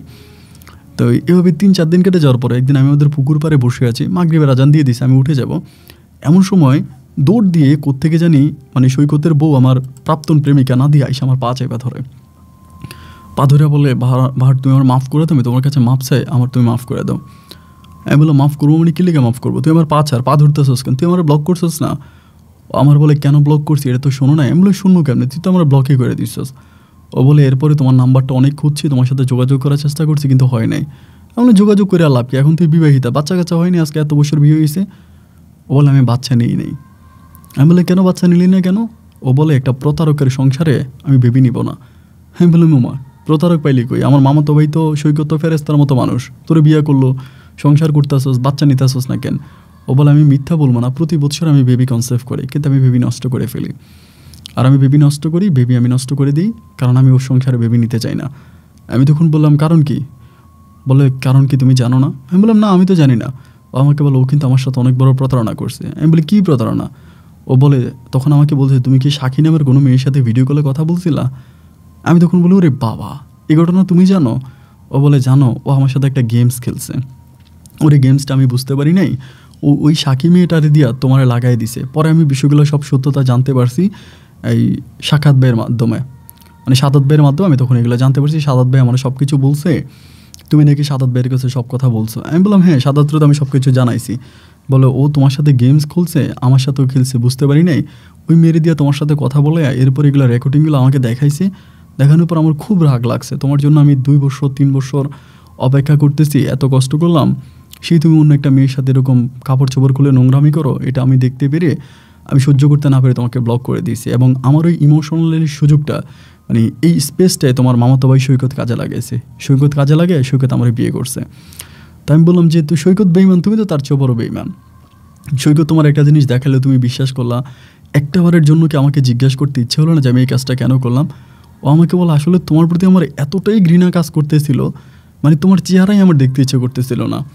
আচ্ছা আমি কখনো তোমার চেহারাটা দেখবো এই ইচ্ছাটা আমার ভিতরে জাগে নাই, মানে আমার মন চাচ্ছে আমি নিজেকে নিজে খুন করে ফেলে, মানে নিজের ভিতর নিজেকে আমি মানে আমি আর নিতে পারতেছিলাম না এক কথায়, যেটা আমার প্রচুর কষ্ট হচ্ছিল। আমি বললাম ভালো কথা, কষ্ট হচ্ছিল, নিতে পারতেছিল না, সব কিছুই ঠিক আছে, তো এখন কি?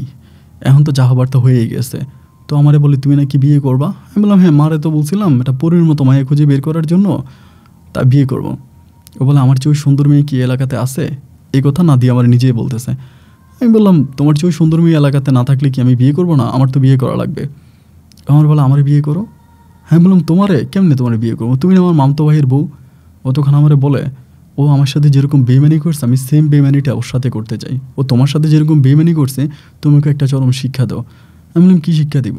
আমার বলে তুমি আমার বিয়ে করো, তুমি আমার বিয়ে করো, এবং তুমি যদি আমার বিয়ে করো তাহলে ও একটা চরম শিক্ষা পাইব, আমি ওর তালাক করে দিই, তুমি আমার বিয়ে করো। আমি বললাম না না না আমি তোমার বিয়ে করবো না, আমার দরকার নেই, ওই এই তোমার সৈকত বিয়ে করছে, তুমি সৈকতেরই সংসার করো, দরকার নেই, যেটা আমার জীবন থেকে একবার চলে গেছে আমি ওইটা আমার জীবনে আর গ্রহণ করবো না। এরপর থেকে ও আমার প্রতি খুব পাগল, মানে অনেক পাগলামি করতেছে যে তুমি আমার বিয়ে করো, আমি তোমার অনেক পছন্দ করি, এই সে। আমি তখন বললাম যে না, আমি তোমাকে আমার লাইফে আর কখনো অ্যাকসেপ্ট করবো না, এটার প্রয়োজন নেই। যেহেতু তুমি সৈকতকে বিয়ে করে ফেলছো, তুমি সৈকতের সাথে সংসার করো, তুমি সৈকতের সাথে ভালো থাকো, অ্যান্ড আমার সাথে তোমার আর কোনো রকমের কোনো সম্পর্কের প্রয়োজন নাই। যতই আমি তাকে আমার কাছ থেকে দূরে সরাতে চাই, ও ঠিক ততটাই আমার কাছে আসতে চায়। মানে আমি ওকে দূরে সরায় রাখতে পারি না, ও প্রচুর পাগলামি করে। এরকম করতে করতে আমার ছুটি ছিল কিন্তু অনেক, তারপর আমি কম করে আমি আবার চলে গেছি বাহরাইনে। ও যেরকম বিরক্ত করে, বাহরাইন যাওয়ার পরে এই বারে চাকরি করি, ও আমার ইমো নাম্বারটা নিয়ে নিছে। এমন করে কি ভাই, মানে ঘরের ভিতরে এত, মেয়েটা তো এমনি অনেক সুন্দর ছিল, তার মধ্যে এত হট করে এত স্টাইল করে ছবি আমার জন্য পাঠায়। তো বিদেশের মাটিতে এরকম ছবি দেখা আমার মাথা ঠিক থাকে না। এরপরে ভিডিও কল দিয়েই ধরেন খুব খারাপভাবে নেকেটভাবে থাকে, এগুলো আমারে দেখায়। এরকম একদিন 2 দিন 3 দিন হতে হতে আমার ভিতরে একটা লালসা জেগে গেছে। আসলে নাদিয়া এতটাই সুন্দর ছিল, ওরে যে কোনো মানুষ যদি দেখে বলবে এটা অ্যারাবিক মেয়ে, এত সুন্দর ওর চেয়ার, এত গর্জিয়াস। তা আমি আর নিজের ঠিক রাখতে পারিনি। পরে আমি বললাম যে নাদিয়া ঠিক আছে, যেহেতু তুমি এইভাবেই চাচ্ছ আমাকে বা এরকমই পাগলামি করতেছো, আমি তোমার একটা শর্ত দিব, শর্ত যদি মানো তাহলে আমি তোমার বিয়ে করবো। ও বলে কী শর্ত? আমি বলে তুমি বাহরাইন চলে আসো। ও আমার বলে কী বলো, তুমি আমাকে বাহরাইন নিয়ে যাবা? আমি বলে হ্যাঁ, আমি তোমার বাহরাইন নিয়ে আসবো, তুমি বাহরাইন আসো, এবং তুমি যদি বাহরাইন আসো তাহলে পরে আমি তোমারে বিয়ে করবো এবং আমরা বাহরাইনে একসাথে থাকবো। কারণ দেশে থাকতে চাই না, সৈকতের অনেক ক্যাডার ফেডার আছে, এগুলো ঝামেলা করবো, আমার মায়ের উপরে ক্ষতি করবে, এগুলোর বলার দরকার নেই। তুমি বাহরাইন আসতেছো এটাও কাউরে বলার দরকার নেই, তুমি ডিরেক্টলি বাহরাইন চলে আসো, আমি তোমার ভিসা টিকিট দিবো, চলে আসো, আসার পর আমি তোমার বিয়ে করবো। এগুলো সৈকতের কাছেও বলার দরকার নেই, কাউরে জানাও না। ও আমাকে বলে না না না, আমি কাউকে জানাইতে যাবো কেন, আমি কাউকেই বলবো না, তুমি যদি আমাকে বাহরাইন নাও তাহলে আমি যেতে রাজি আছি। তখন আমি ওর জন্য টাকা পাঠালাম। সৈকত তো ওরে আর ঠিকমতো খরচ বরচ এগুলো দিতে পারে না, টাকা পয়সা দিতে পারে না, কারণ সৈকত তো এখানে ধরেন একটা ভালো অবস্থানের মধ্যে না, ঢাকাতে একটা বেসরকারি কোম্পানিতে চাকরি করে কয় টাকা বেতন পায়, তো এইসব টাকা তো আর বউরে দেওয়া হয় না। আর ওর বউ খুব মডার্ন, নাদিয়া খুবই মডার্ন মেয়ে, এক পোশাক 2বার গায়ে দিতে চায় না, মানে খুবই ওয়েস্টার্ন টাইপের চলাফেরা। পরে আমি ওরা টাকা দিলাম যে ঠিক আছে তুমি পাসপোর্ট করো। পরে ও পাসপোর্ট বানাইলো। পাসপোর্ট বানানোর পরে আমি জানি আমি আমার ওই পুলিশের ভিসা আবার বের করি নাই, কারণ পুলিশ তো খারাপ লোক, ওর ভিসা বের করে নেয়। আমার যে কফিল আছে, আমার যে কফিলের কাছে আমার ভিসা লাগাইছে, পরে আমি ওই কফিলরে দিয়া পরে আমার বউর জন্য একটা ভিসা বাইর করি। ভিসা বাইর করা, তাও বারের ভিসা না, অন্য ভিসা, আমার ওয়াইফের ভিসা, এরকম একটা ভুয়া ডকুমেন্টে ভিসা বাইর করে পরে আমি নাদিয়ারে বাহরাইন নিয়ে আসি। নাদিয়ার এটা কাউরিয়ে বলে নাই, আমার মারেও বলে নাই, আত্মীয় স্বজন কেমন হঠাৎ করে ওই চলে আসছে। আসার পরে এই সৈকত আমারে ফোন দেয়, এত বছর কিন্তু আমার 1 মিনিটের জন্য ফোন দেয় নাই। আমি দেশে গেলাম, ও আমার একটা নজর দেখতেও আসে নাই, আমার একটা নজর একটা পলক দেখার জন্য দেশে আসে নাই। অথচ আমার এই ভাই এখন যখন উঠবো আমার কাছে চলে আসছে, আমার ঘন্টার মধ্যে 9 বার ফোন দেয় যে বাহার তুই জানোস এই নাদিয়া কই গেছে, নাদিয়া কোথায় আছে, তুই আমারে বল। আমি কেমনে কমো, তুই আমার লোকে বেইমানি করে নাদিয়ার বিয়ে করছস। ওকে দেখ, আমি নাদিয়ার খুব পছন্দ করে ভালোবাসি, তুই তো আমার লোকে বেইমানি করছস। আমি নাদিয়ার বয়ফ্রেন্ডে পিটাইয়া এলাকা ছেড়ে জুতার পিটা খেয়ে এলাকা ছেড়ে পালাইছি, এই সুযোগে তুই নাদিয়ার লোকে প্রেম শুরু করছস। তা আমি তোর উপরে প্রতিশোধ নেওয়ার জন্য টেকনিক্যালি আমি নাদিয়ারে বিয়ে করছি। তা আমি বললাম তো 2 ভাই মিলে কি এক মেয়ের বিয়ে করবো নাকি, এটা সম্ভব নাকি? তুই জুতার বাড়ি খেয়ে এলাকা ছেড়ে চলে গেছিস, এই সুযোগে নাদিয়া আমার লোকে প্রেম করছিল, আমার দোষ কি? ও আমার বলে না, নাদিয়া তোর লোকে প্রেম করে নাই, তুই নাদিয়ার লোকে প্রেম করছস, তুই নাদিয়ারা বাধ্য করছস, এটা ওইটা বলে। আমি বললাম যে দেখ মামা, না এই ভাই যা হবার তা হইছে, আমি কিছু কইতে পারি না, নাদিয়া কই আছে না আছে আমি জানি না, তোর বউ কই আছে তুই জানাস। ওই তখন কেমনে শালা চালাক তো, কেমনে বাইর করে ফেলায় যে নাদিয়া বাহরাইন গেছে। পরে আমার বলে মামা এই ভাই নাদিয়া কিন্তু বাহরাইন গেছে। তুই মিথ্যা কথা কইস না, নাদিয়া বাহরাইন আছে, তোরে নিয়ে গেছস। আমি বললাম দেখ, আমি তোর সাথে কোনো ঝগড়া করতে চাই না, ঝামেলা করতে চাই না, নাদিয়া বাহরাইনে আসে নাই, এই নিয়ে মনে কোনো সাথে আমার খুব ঝামেলা। পরে আমি মাকে সত্যটা বলে দিলাম যে মা এই ঘটনা। মা তো শোনার পর আমার খুব গালাগালি করছে, মানে অত্যাধিক গালাগালি করছে যে তুই এটা কেন করলি, এই কাজটা তুই এক মুহূর্তের জন্য ভালো করস, এই কাজটা খুবই খারাপ করছস। সৈকত তোর সাথে যাই অপরাধ করুক, অন্যায় করুক, সৈকত তোর মামাতো ভাই, নিজের মামাতো ভাইয়ের সাথে কেউ এরকম বেইমানি করে, এটা তুই ঠিক করস নাই। তো আমার আম্মা আমার সাথে রাগারাগি করছে, আমি আম্মার লোকের রাগারাগি করে এই নিয়ে আর আমি আমার সাথে কথা বলি না। এবার মনে করেন আমরা স্বামী স্ত্রী মিল্লা খুব ভালোই আছি, বাহরাইনের মাটিতে অনেক সুখে আছি, শান্তিতে আছি, আমাদের কোনো প্রবলেম নাই। আমরা গাড়ি নিয়ে ঘুরতেছি, এই জায়গায় ওই জায়গায় বিভিন্ন জায়গায় যাইতেছি, মজা মাস্তি করতেছি, মানে একদম আহামরি অবস্থা। তো এরকম করে সময়গুলো কাটতে কাটতে আমি তো বারে চাকরি করতাম, মানে বার চালাইতাম, মানে বারের একরকম মালিক ছিলাম। তো এমন করতে করতে একটা সময় দেখা গেল কি যে আমি মানে আমার এই বারটাকে আমি আরও বড়ো করবো, মানে ওই সময় যে বারটা ছিল এটা ভেঙে আমি তখন অন্য একটা জায়গার মধ্যে আরও বড়ো করে তুলবো। তো সেখানে আমার অনেকগুলো টাকার প্রয়োজন। আমি তখন আমার মালিকরে বললাম, আমার যেই আরবি ছিল আর কি পুলিশ, ওরে বললাম যে কিছু টাকা দেবো, বলে আমার পক্ষে টাকা দেওয়া সম্ভব না, আমি কোনো টাকা দিতে পারবো না। পরে ওরে বললাম যে দেখ তুই আমার কিছু টাকা দিয়ে আমরা এই বারটা বিক্রি করে অর্ধেক শেয়ার আমার অর্ধেক শেয়ার তোর, দুজনের শেয়ার দিয়ে আমি আরেকটা বার দিমু, তুই আমার মেহরবানি করে তুই আমার ব্যবস্থা করে দে। ওই তখন আমার বলো আচ্ছা ঠিক আছে, তুই যদি এরকম করে বলস তাহলে ঠিক আছে। পরেও আমার কিছু টাকা দিল, ওই পুলিশে কিছু টাকা দিল, বাকি টাকা আমার থেকে দিয়া আমি তখন নতুন করে আরেকটা বার দিলাম। ওইটা অনেক বড় করে দিছি, মানে এই বারের চেয়ে ওই বারটার অনেক ছোট মিনি বার, ওইটা অনেক বড় করে দিলাম। টাকাও ধরেন ইনকাম করতেছে, আর এই টাকা দিয়ে বাড়িতেও জায়গায় সম্পত্তি কিনতেছি, মারা টাকা দিয়েছে, মা এখানে জমি কেনো এখানে জমি কেনো, বিভিন্ন জায়গায় আমার জমি টমি কিনতেছে। তো এবার নাদিয়া আমারে বলে যে তুমি বার চালাও, কোনোদিন আমার তোমার বারে নিয়ে যাও নাই, একদিন চলো না আমি তোমার বারটা দেখতে যাবো। আমি বললাম যে প্রয়োজন নাই, তুমি একটা ভালো মেয়ে বারে কেন যাবা, বারে ভালো মেয়েরা যায় না। তো একটু মডার্ন, আমি বরাবরের মতো বলে আসছি যে নাদিয়া খুবই ওয়েস্টার্ন লাইফ লিড করতে পছন্দ করে, একটু চিরাফিরা টাইপের জামা কাপড় পরা, এরকমটা তার পছন্দ। তো আমারে বলে আমার একটু নিয়ে যাও না, আমি একটু বার দেখবো, মানে খুবভাবে যখন অনুরোধ করে একটা পর্যায়ে আমি বললাম যে ঠিক আছে, যেহেতু এরকম করেই বলতেছো তাহলে চলো। তো একদিন আমি ওরে বারে নিয়ে গেলাম রাতের বেলায়, একদম ওয়েস্টার্ন ড্রেস পরে নিয়ে গেছি। তা ওই দিন বারে আমার ওই পুলিশ অফিসারটাও ছিল, মানে যে বারের অনার আর কি, মূল মালিক, আমি অর্ধেক মালিক ও অর্ধেক মালিক। তা ও ছিল বারে, আমিও ছিলাম। তো দুজনে মিলে তখন আমার বউর সাথে পরিচয় গেলাম, বউর সাথে কথাবার্তা বললো, মিলা ও খুব ভালো, অত্যন্ত ভালো, ভাবি করে সম্বোধন করলো এবং খুব সুন্দর করে ও তখন বারে ছিল। আমার বউ ঢুকার পর ও তখন বেরিয়ে গেছে, মানে অফিসারটা বেরিয়ে গেছে। এরপর থেকে নাদিয়া মাঝে মাঝে আমারে বলতো যে চলো বারে যাবো, আমি বারে যাবো, আমি বারে না গেলে তুমি অন্য মেয়েদের সাথে রিলেশন করবা, অন্য মেয়েরে ধরবা, অন্য এটা করবা ওইটা করবো, আমি বারে যাবো, এরকম করেও সবসময় বারে যাইতে যেত। বাট আমি ওকে নিতাম না, কারণ আমার কাছে এটা কেমন যেন একটু বাজে মনে হতো। আমার বউ তো বিবাহিতা বউ, নিজের কাছে খারাপ লাগতো, কিন্তু ও যাওয়ার জন্য পাগলামি করতো। সন্ধ্যার পরে ও ধরেন বারের ড্রেস পরে, মানে বারের ড্রেস পরে ও তখন যাওয়ার জন্য এরকম পাগলামি করতো। এমন করতে করতে আমার বারে যে মেয়েটা চাকরি করতো পূজা, এই পূজা হিন্দু মেয়েটার সাথে আমার বউ নাদিয়া অনেক ভালো একটা সম্পর্ক হয়ে যায়। অ্যান্ড সম্পর্ক হয়ে যাওয়ার পরে নাদিয়া একদিন আমাকে বলতেছে যে দেখো বাহার, মানে আমাকে এরকম বাসায় বন্দি করে রেখা, বাসায় আটকায় রেখা লাভটা কি, তোমার বারে তো অনেক মেয়েরাই কাজ করে, আমিও তাদের সাথে কাজ করতে চাই। আমি বললাম না না নাদি, এটা হতে পারে না, এটা কীভাবে সম্ভব, তুমি আমার বউ, আমি তোমার বারে চাকরি করতে দিব। ও আমার বলে আরে আমি তো অন্য কারোর সামনে চাকরি করবো না, তোমার সামনেই, হয়তো আমি পিছনে করব, কিন্তু আমি যদি কাজ করি তাহলে তো অন্তত কিছু টাকা ইনকাম হচ্ছে। আমি তখন বললাম যে আমি একটা বারের মালিক, আমার কাছে টাকার অভাব, আমি কেন তোমার শুনতে যাব, না না এটা হতে পারে না। ও তখন আমাকে খুব রিকোয়েস্ট করে তাহলে আমি এমনি যাবো তোমার সাথে, এরকম করে ও প্রতিনিয়ত আমার সাথে বারে যাইতো। এবার আসা যাওয়ার মাঝে আমার ওই যে ছিল আরবি ছিল, ওই আমার বউর অনেক পছন্দ করতো, এটা সেটা কিনে দিত, আমার বউর সাথে ওরও ভালো সম্পর্ক, সব কিছু মিলে খুব সুন্দর করে প্রায় আরও একটা বছরের মতো কেটে যায়। এই এক বছর আমি অনেক টাকার মালিক হয়ে যাই, মোটামুটি অনেক টাকার মালিক, বাড়িতে টাকা পয়সা পাঠাই। অ্যান্ড এক বছর পরে হঠাৎ করে আমার আম্মা হার্ট অ্যাটাক করে এবং আমার কাছে খবর আসে আম্মা হার্ট অ্যাটাক করছে, আমার অবস্থা খুব খারাপ, আমাকে ঢাকাতে নিয়ে যাওয়া হয়েছে এবং ডাক্তার বলতেছে যে আম্মা বাঁচবে কি মরবে তার কোনো ঠিক না, আমার অবস্থা খুব খারাপ। আমি তখন ইমিডিয়েটলি বললাম যে নাদিয়া তুমি কি যাবা? ও আমারে বলে আমার তো যাওয়াটা ঠিক হবে না, কারণ সৈকত তো মানে আমি গেলে আমার একটা ক্ষতি করে ফেলবে, ও আমার জন্য মানে আমাকে নিলে আমার মামলা টামলা দিয়ে রাখছে অলরেডি, কারণ ওকে তালাক করা ছাড়া আমি দেশ থেকে চলে আসছি, অনেক মামলা টামলা করছে। আমি বললাম তো ঠিকই, আসলে তো মামলা টামলা করছে, কারণ ওই তো এমনি মামলা করে রাখছে, ওর কাছ থেকে টাকা পয়সা ওইটা নিয়ে পালাই গেছে বাহারে, নিয়ে জন্য এয়ারপোর্ট ইমিগ্রেশনে মামলা দিয়ে রাখছে। পরে আমি চিন্তা করলাম যে আমি নাদিয়া নিয়ে দেশে আসলে নাদিয়া অ্যারেস্ট হয়ে যাবে, এই জন্য আমি তখন নাদিয়ারে রাখি, আমি তখন একাই দেশে আসলাম এবং আসার সময় নাদিয়ারে আমি ওই যে পূজা যে মেয়েটা আছে ইন্ডিয়ান মেয়েটা, ওর কাছে দিয়ে আসলাম যে ওরে দেখাশোনা কইরো, ও বাসায় যাইও, বা ও যাতে সবসময় কী লাগে না লাগে এই জিনিসগুলো তুমি দেখো, ওর দিকে খেয়াল রাখো। এই কথা বলে ওদের পূজা মেয়েটার কাছে আমি সব কিছু ওরে বুঝিয়ে শোনায় দিয়ে আমি তখন দেশে আসছি। ওর সাথে মাঝে মাঝে কথা বলতেছি যে কেমন আছো, ভালো আছো? ও বলে হ্যাঁ ভালো আছে। আমার মা তখন হসপিটালে, 14 দিনের মতো মারে আমি ঢাকা হসপিটালে ভর্তি করে রাখলাম এবং 14 দিন পরে মায়ের অবস্থা একটু ভালো হয়েছে।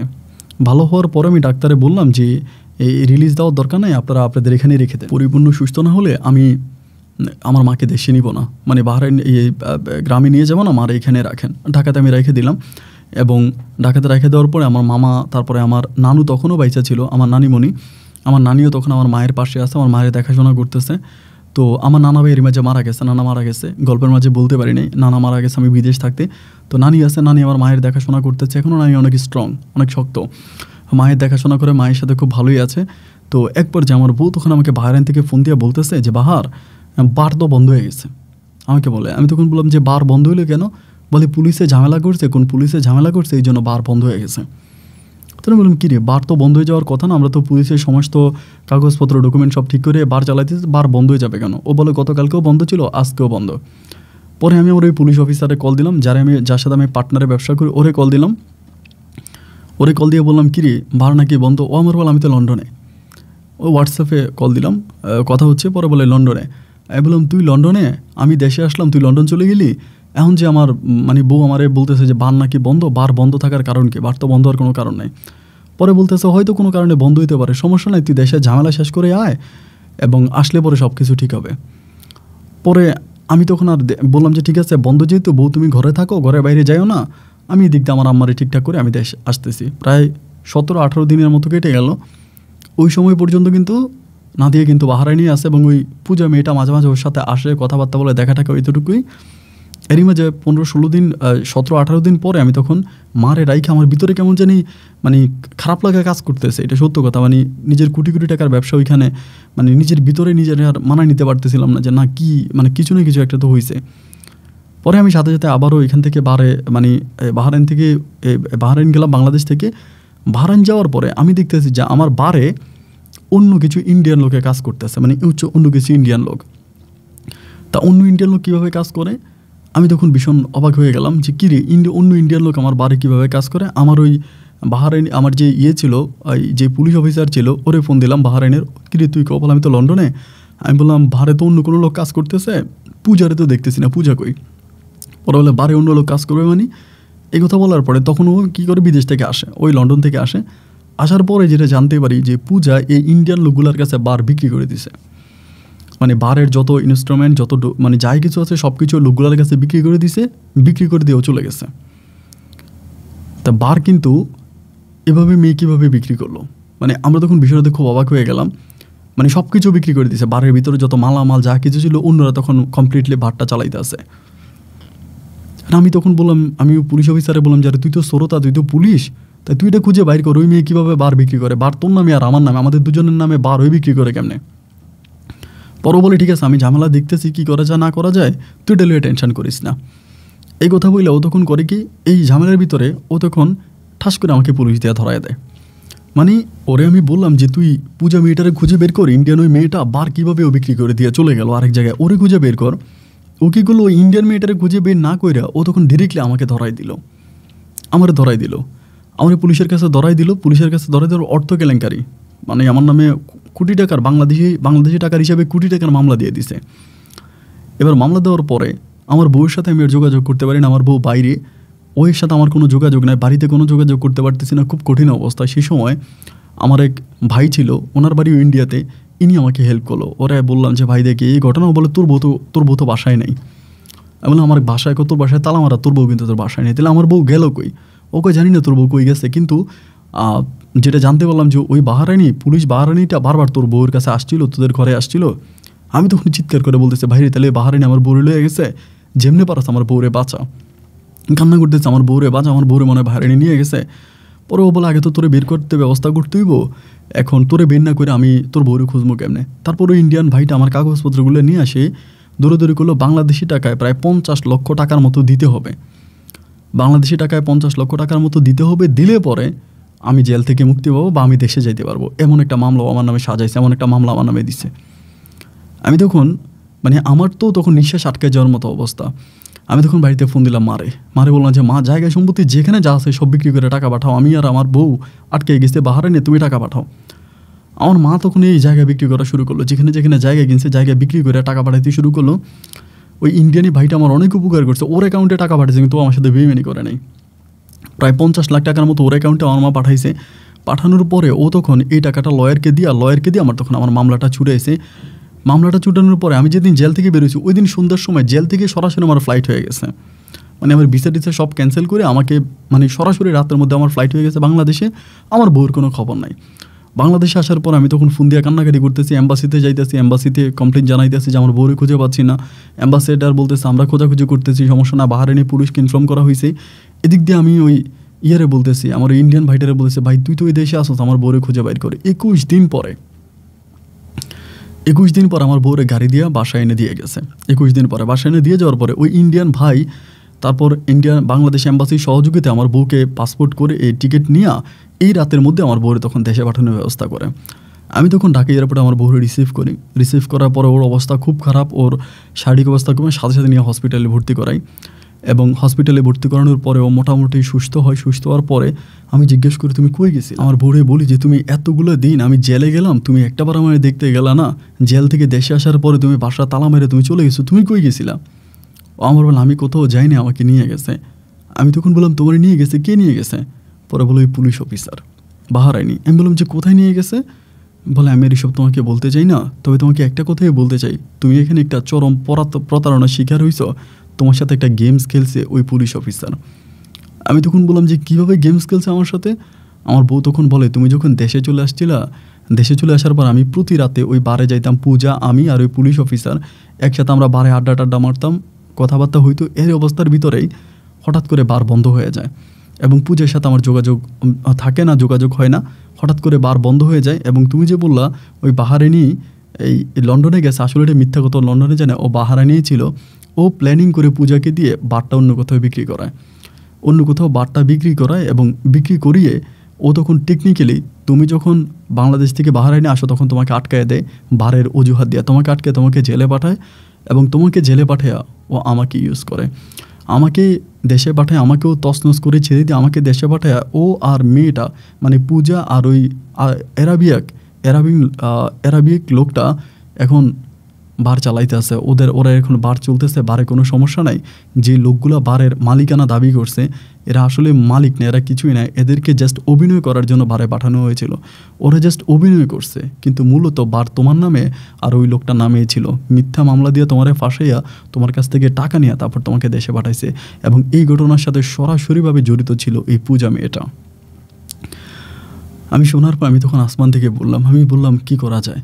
আমি পুনরায় আবারও বাহরাইন যাওয়ার জন্য যখন আমি আমার পাসপোর্ট জমা দিলাম তখন বুঝতে পারলাম যে আমি কোনো দেশে আর ট্রাভেল করতে পারবো না, এমনভাবে আমাকে রেড মার্ক দিয়ে দেওয়া হয়েছে। কারণ তো পুলিশে চাকরি করো, ওর প্রচুর ক্ষমতা, সে তার ক্ষমতার বলে আমাকে রেড মার্ক দিয়ে দিল।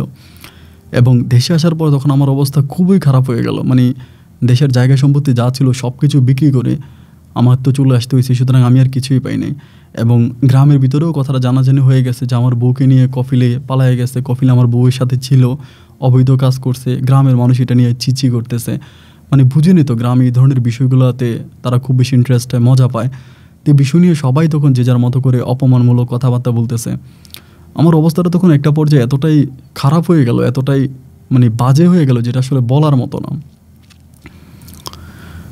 বলার মতো আর কোনো কিছুই নেই। তখন আমি আমার এই বাহরাইন থেকে আসার পরে আমি চিকিৎসাও করতে পারি নাই। আমার আম্মার যে ওষুধ খরচ আমি চালাইতে পারিনি। একটা সময় আমার আম্মা মারা গেছে। মারা যাওয়ার পরে মামাতো ভাইরা মানে সৈকত প্রতিনিয়ত আমাকে ঝামেলা করতো আমার বাড়িতে। ওর পোলাপাইন দিয়ে উঠে নেওয়ার চেষ্টা করতো। এই আজকে মানে নাদিয়ার নামে মামলা করে, কালকে নাদিয়াকে উঠে নিয়ে বাড়িতে পুলিশ পাঠায়। এইসব ঝামেলায় পড়ে সর্বশেষ আমি দেখলাম যে আমার পক্ষে এখানে থাকা সম্ভব না। দেন সেখান থেকে আমি তখন আমার বোন নাদিয়ারে নিয়ে ঢাকার দিকে চলে আসলাম। ঢাকায় একটা বাসা ভাড়া করলাম, ভাড়া করে ওইখানে থাকতেছি। তো ওই ইন্ডিয়ান ভাইটা যিনি বাহরাইনে আমাকে সহযোগিতা করছে, সেও কিন্তু বাহরাইনে অনেক বড় ব্যবসায়িক। তারাই ফোন দিয়ে বললাম যে বন্ধু আমি তো বাহরাইনে ঢুকতে পারতেছি না, মিডিল ইস্টের কোনো দেশে আমি ঢুকতে পারবো না, আমার তো এরকম রেড মার্ক মেরে দিস, আমার তো অবস্থা খুব খারাপ, বউ নিয়ে দেশে চলতে পারতেছি না। ও আমারে কিছু টাকা পয়সা পাঠায়, ওর টাকা পয়সা দিয়ে চলি। শেষ পর্যন্ত ও আমার এমন একটা উপকার করো, আমারে বলে দেখ আমার ইতালিতে আমার কিছু ভাই বেড়াদার আছে, ইতালি থাকে, তুই ইতালিতে যাবি? আমি বললাম যে আমি যাবো। পরে ইতালির একটা লোকের সাথে আমাকে পরিচয় করে দিই, লোকটা ইন্ডিয়ান। ওই লোকটারে আমি আমার পাসপোর্ট ডকুমেন্ট সব কিছু দেওয়ার পরে আমার তখন ইতালির ভিসা লাগে। একটা টাকাও কিন্তু আমি দিই নেই। ইতালির ভিসা লাগার পর আমি জাস্ট ইন্ডিয়াতে যাই, ইন্ডিয়াতে গিয়ে ফিঙ্গার দিয়ে আসি। আসার পরে দেন এরপরে ওরা আমাকে ইটালি নেওয়ার ব্যবস্থা করে। এবং আমি যে ইটালিতে যাই সম্পূর্ণ ফ্রিতে যাই, একটা টাকাও কিন্তু, শুধু আমি মানে এই যে বিমানের যে ভাড়াটা, শুধু বিমান ভাড়াটা জোগাড় করে আমি তখন ইটালিতে যাই। এবং ইটালিতে যাওয়ার পরে আলহামদুলিল্লাহ আমার সময়গুলো ভালোই কাটতেছিল। ইটালিতে যাওয়ার 1.5 বছর পরেই আমি আমার বউকে নাদিয়াকে নিয়ে যেতে সক্ষম হই। নাদিয়াকে আমি 1.5 বছর পরে ইতালিতে নিয়ে যাই এবং আমরা স্বামী স্ত্রী এখন দুজনে ইতালিতে আছি এবং ভালো আছি। আমরা এগ্রিকালচার বিষয়ে, আমি প্রথমে এগ্রিকালচার বিষয়ে, আমার বিষয়টা এগ্রিকালচার বিষয়ে হয়েছিল। তো পরে নাদিয়াকে নিয়ে আসলাম। আসার পরে এখন মোটামুটি আমরা টুকিটাকি ব্যবসা বাণিজ্য করতেছি। এক কথায় ভালো আছি আলহামদুলিল্লাহ, স্বামী স্ত্রী মিলে ইতালি মাটিতে ভালো আছি। এবং প্রতিনিয়ত আপনার গল্পগুলো শুনে, আমার বউ আপনার চরম লেভেলের ভক্ত, ও প্রতিদিন আপনার গল্প শোনায় এবং তার থেকে আমি আপনার গল্পগুলো শুনলাম, আমাদের খুব ভালো লাগলো এবং আপনার সাথে আমাদের জীবনে ঘটে যাওয়া অনাকাঙ্ক্ষিত ঘটনাগুলো শেয়ার করলাম। যদি আপনার কাছে মনে হয় যে প্রবাসীদেরকে সতর্ক করার জন্য আপনি গল্পটা প্রচার করবেন, আমি আপনাকে প্রচার করার জন্য সমস্ত রকমের অনুমতি দিলাম। আপন ভাই, এখন আমার একটা কন্যা সন্তান আছে, আমার একটাই মেয়ে সন্তান। আমার মেয়েটার নাম হচ্ছে নাবিলা। তো নাবিলার জন্য দোয়া করবেন, আল্লাহ যেন নাবিলাকে বড় করে। আমার অনেক স্বপ্ন আছে, আমার মেয়েটা দেখতে শুনতে অনেক সুন্দর হয়েছে, আমার বউয়ের মতো। আমাদের জন্য দোয়া করবেন, আমরা আপনার জন্য দোয়া করি। ভালো থাকবেন, আসসালামু আলাইকুম।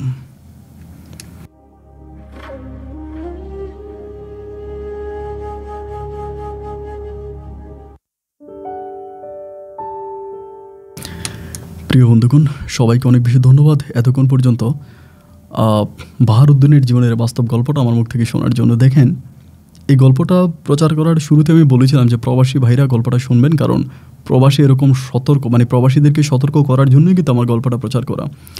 এরকম প্রতারক, আমি একটা বিষয় খুব অবাক হয়ে গেলাম যে মেয়েটার নাম ছিল পূজা, সে কিন্তু ইন্ডিয়ান, এবং বাহার বাইকে যে ইটালিতে নিয়ে গেছে ওই ভাইটাও কিন্তু ইন্ডিয়ান ছিল। একজন মানুষ মানে কীভাবে প্রতারণা করে শেষ করে দিল, এবং একই ইন্ডিয়ান ভাই বিনা টাকা, একটা টাকাও না, শুধুমাত্র ফ্লাইট খরচ দিয়া বাহার বাইকে ইতালিতে নিয়ে গেছে, ইতালির মতো একটা দেশে। তো বিষয়টা আসলে অবাক করার মতো একটা ব্যাপার ছিল।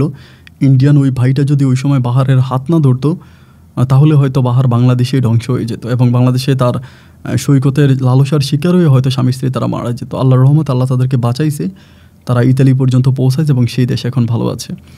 তো যাই হোক, যারা গল্পটা শুনেছেন, বিশেষ করে প্রবাসীদেরকে বলবো যে গল্পটা থেকে কিছু শেখার চেষ্টা করেন। বিদেশের মাটিতে ব্যবসা বাণিজ্য করার আগে খুবই সতর্ক, কারণ যারা মিডল ইস্টে ব্যবসা করেন তারা প্রত্যেকেই জানেন যে নিজেদের নামে কিন্তু কোনো ব্যবসা করা যায় না, ব্যবসা করতে হয় ওই দেশের লোকের নামে। আর ওই দেশের লোকের নামে ব্যবসা করতে গেলেই তারা যে কোনো সময় আপনার সাথে প্রতারণা করে ফেলতে পারে, যার জন্য সরকারি আইন নিয়ম মাফিক ওদের সাথে এমন ডকুমেন্ট কাগজপত্র তৈরি করবেন যাতে ওরা চাইলেও আপনার ব্যবসা বাণিজ্য নিয়ে যেতে না পারে। সবাই ভালো থাকবেন, সুস্থ থাকবেন, এই শুভকামনায় আজকের মতো এখানে বিদায়। দেখা হবে অন্যদিন অন্য কারো বাস্তব জীবনের গল্প নিয়ে। আল্লাহ হাফেজ অ্যান্ড আসসালামু আলাইকুম।